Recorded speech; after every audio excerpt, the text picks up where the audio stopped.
పులివెందుల శాసనసభ్యులు, మాజీ ముఖ్యమంత్రి, జెండా వందనం కూడా ఎగరవేయడానికి ఇష్టపడనటువంటి పులివెందుల శాసనసభ్యులు ప్రతిపక్ష హోదా ఇస్తేనే అసెంబ్లీకి వస్తానని అడుక్కునేటటువంటి ఒక వ్యక్తి.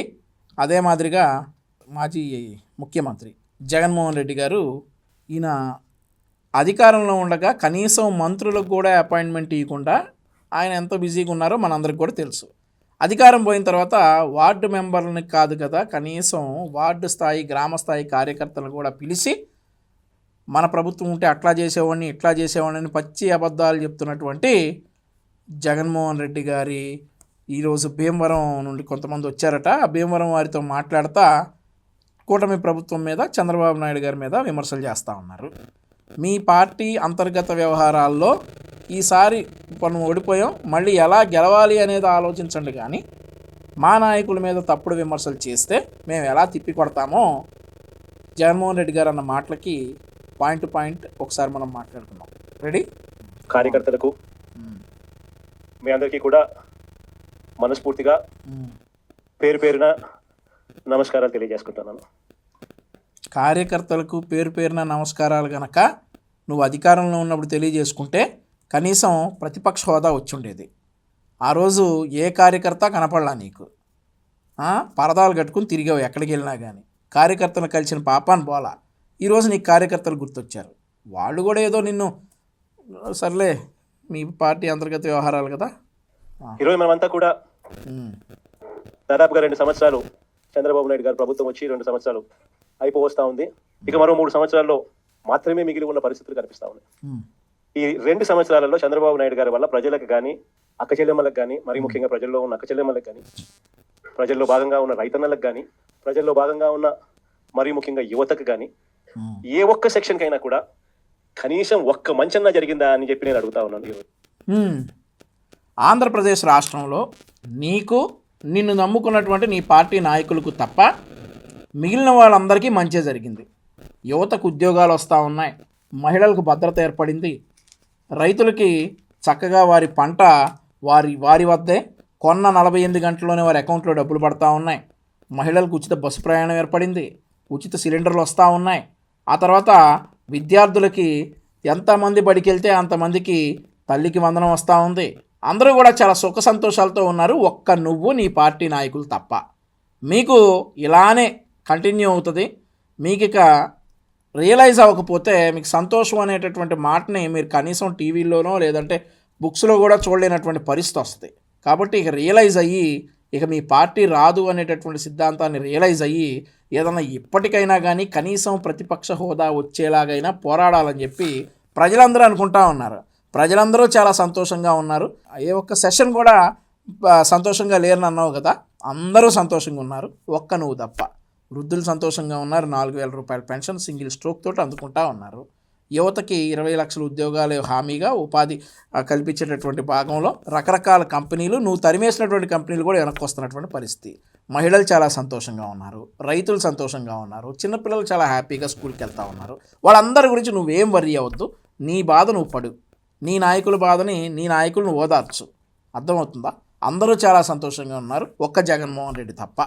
ఎందుకంటే చంద్రబాబు నాయుడు గారు అధికారంలోకి వచ్చిన తర్వాత జరిగింది ఏమిటి అని చెప్పి ఒకసారి మనం వెనక్కి వెళ్ళి బేరీజు వేసుకుంటే జరిగింది ఏమిటి అని అంటే, ఇంతకుముందు మన ప్రభుత్వంలో ఉన్న పథకాలన్నీ కూడా రద్దయిపోయిన పరిస్థితి ఈ రోజు కనిపిస్తా ఉంది. అవును, మీ ప్రభుత్వంలో ఉన్నటువంటి పథకాలన్నీ కూడా రద్దయిపోయి ఈరోజు ప్రజా సంక్షేమానికి కావాల్సిన పథకాలన్నీ అమలవుతూ ఉన్నాయి. నీ ప్రభుత్వంలో నువ్వు తేవాలనుకున్నటువంటి ల్యాండ్ టైటిలింగ్ యాక్ట్ అనే పథకం రద్దయిపోయింది. నువ్వు ప్రభుత్వంలో నువ్వు తెచ్చినటువంటి నకిలీ మద్యం పథకం రద్దయిపోయి ఈరోజు ఆ జోగి రమేష్ అనే అతను బండారం బయటపడి ఆ నకిలీ మద్యం పథకం రద్దయిపోయి ఈరోజు జంగారెడ్డిగూడెం లాంటి ప్రాంతాల్లో 27 మందిని చంపేసి అదంతా కూడా ఏమన్నావు ఆ రోజు న్యాచురల్ డెత్ అని అన్నావు కదా, అట్లాంటి పథకాలే ఇప్పుడు ఆంధ్రప్రదేశ్ రాష్ట్రంలో లేవు. ఆ తర్వాత ఫోన్పే, గూగుల్ పే లాంటివంటి పేమెంట్ అప్లికేషన్స్ కూడా ఇప్పుడు లిక్కర్ షాపుల్లో వచ్చేసి లిక్కర్ డబ్బులన్నీ కూడా గతంలో నీ సొంత జేబులోకి వెళ్ళినట్లుగా ఇప్పుడు ఆ పరిస్థితి లేదు. ఆ లిక్కర్ డబ్బులన్నీ కూడా ఈరోజు చక్కగా ప్రజల ఖాతా అయినటువంటి ప్రభుత్వం ఖాతాలోకి పడతా ఉన్నాయి. సో ఆ పథకం రద్దయిపోయింది. ఆ తర్వాత ఇసుక మాఫియా పథకం ఉంది కదా, నువ్వు ఉన్నప్పుడు ఈ మాఫియా అడిగితేనే కదా నువ్వు వరప్రసాద్కి శిరోముండం చేయించావు. ఆ పథకం కూడా రద్దయిపోయి ఇప్పుడు ఉచిత ఇసుక వస్తూ ఉంది. ఆ తర్వాత ఇట్లాంటి పథకాలన్నీ కూడా ఏదైతే నువ్వు గతంలో తీసుకొచ్చినటువంటి ప్రజా వ్యతిరేక పథకాలన్నీ కూడా రద్దయిపోయి ఈరోజు ప్రజా సంక్షేమ పథకాలన్నీ కూడా అమలవుతూ ఉన్నాయని చెప్పేసి రాష్ట్ర ప్రజలందరూ కూడా అనుకుంటున్నటువంటి మాట. ఇంకో పథకాలు ఏంటంటే ఇట్లాంటి పథకాలన్నీ కూడా తమరు తెచ్చినటువంటి దరిద్రమైన పథకాలన్నీ కూడా రద్దయిపోయి ఈరోజు ప్రజల అభిష్టం మేరకు ప్రజలు కోరుకునేటటువంటి పథకాలన్నీ కూడా చాలా చక్కగా అమలవుతూ ఉన్నాయి. సో నువ్వు అస్సలు బాధపడొద్దు, ప్రజలెవరూ కూడా బాధపడటం లేదు. అందరూ కూడా కూటమి ప్రభుత్వం ఇచ్చేటటువంటి పథకాలతో చాలా సంతోషంగా ఉన్నారు. అదే నీ బాధకు కారణం అని తెలుసు, కానీ తప్పదు. ఇక నువ్వు కూడా అలవాటు చేసుకుని నువ్వు కూడా సంతోషంగా ఉండాలనేది మేము కోరుకుంటా ఉన్నాం. ఇంతకుముందు ఒక మాట అంటే ఒక మాట మీద నిలబడే నాయకత్వం ఉండేది అన్నా. ఒక మేనిఫెస్టో అంటే ఒక మేనిఫెస్టోలో చెప్పింది అది ఒక భగవద్గీతగా భావించి, ఒక బైబిల్గా భావించి, ఒక ఖురాన్గా భావించి చెప్పిన ప్రతి మాట కూడా ప్రజలకు మనం మాటిచ్చాం, ఖచ్చితంగా చేయాల్సిన ధర్మం మన మీద ఉంది అని చెప్పి భావించే ఒక నాయకత్వం ఉండేది. అన్నా అసలు అంత సిగ్గు లేకుండా అబద్ధాలు ఎలా చెబుతావన్నా జగనన్న? అంత సిగ్గు లేకుండా నా అబద్ధాలు చెప్పేది? మాటిచ్చి మాట మీద నిలబడ్డావా? సిపిఎస్ వారం రోజుల్లో రద్దు చేస్తానన్నావు, నిలబడ్డావా? ప్రతి సంవత్సరం జాబ్ క్యాలెండర్ ఇస్తానన్నావు, చేసావా? డిఎస్సి పెడతానన్నావు, పెట్టావా? ఆఖరికి 3 సంవత్సరాలు అత్యంత తక్కువ టైంలో ఉన్నటువంటి కిరణ్ కుమార్ రెడ్డి గారు కూడా ఒక డిఎస్సి పెట్టారు కదా. నువ్వు 5 సంవత్సరాలు ఎలాగబెట్టి ఒక డిఎస్సి అన్నా పెట్టావా? మాట మీద నిలబడ్డావా? 45 ఏళ్ళకే పెన్షన్ ఇస్తానన్నావు, ఇచ్చావా? 3,000 రూపాయలు పెన్షన్ ఇస్తానని చెప్పి ఆ పెన్షన్ని 3,000 చేయడానికి నీకు 5 సంవత్సరాలు పట్టింది, అవునా కాదా? మద్యపాన నిషేధం చేసి ఈసారి ఓట్లు అడుగుతానని చెప్పి మద్యపానం తాగే వారి ఆదాయాన్ని కూడా నువ్వు తాకట్టు పెట్టి అప్పులు తెచ్చుకున్న మాట వాస్తవం కాదా? నువ్వు ఆ మాట మీద నిలబడేది, నువ్వు ఆ మేనిఫెస్టో గురించి మాట్లాడేది? అసలు అంత నిస్సిగ్గుగా, అంత సిగ్గు లేకుండా అబద్ధాలు ఎలా చెప్పాలనిపిస్తుంది జగన్ అన్న నీకు? అబద్ధం అంత అసలు కొంచెం అన్నా కూడా, కొద్దిగా కూడా అసలు మోమాట పడకుండా వాస్తవాలను కూడా ఇంత కాన్ఫిడెంట్గా చెప్పాం కదా జగనన్న. వాస్తవాలను కూడా ఎవడు ఇంత కాన్ఫిడెంట్గా చెప్పండి, నువ్వు అబద్ధాలు ఎలా చెప్పగలుగుతున్నావు అంత కాన్ఫిడెంట్గా? ఒక మాట, ఒక పాలకుడు నోట్లో నుంచి ఒక మాట వస్తే ఆ మాట ఖచ్చితంగా నిలబెట్టుకోవాలని తపన, తాపత్రయం పాలనలో కనిపించింది. అదేలే. అలాంటి మన పాలన నుంచి క్రమం తప్పకుండా ప్రతి నెల కోవిడ్ లాంటి సమస్యలు ఎన్ని ఎదురైనా కూడా ఏ రోజు కూడా మనం మన సమస్యలను చెప్పి ప్రజలకు ఇది ఎగరగొట్టాలని చెప్పి ఏ రోజు ఆలోచన జరగలేదు మన ప్రభుత్వ హయాంలో.